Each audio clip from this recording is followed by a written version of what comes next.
passengers on board a research ship that has been trapped in Antarctic ice for more than a week are expected to be rescued by helicopter on Thursday after 3 icebreakers failed to reach the paralyzed vessel, officials said. The Australian Maritime Safety Authority's Rescue Coordination Centre, which is handling the operation, said early Thursday that weather conditions had improved in the area since Wednesday and rescue flights were likely to commence shortly. Wind in the area is now down to 10 knots and visibility has improved. Weather conditions are expected to remain favorable over the next 36 hours, the center said in a statement.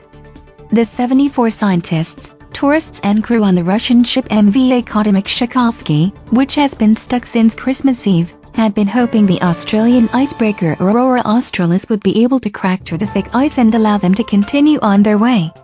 The Aurora came within 20 kilometers of the ship Monday, but fierce winds and snow forced it to retreat to open water.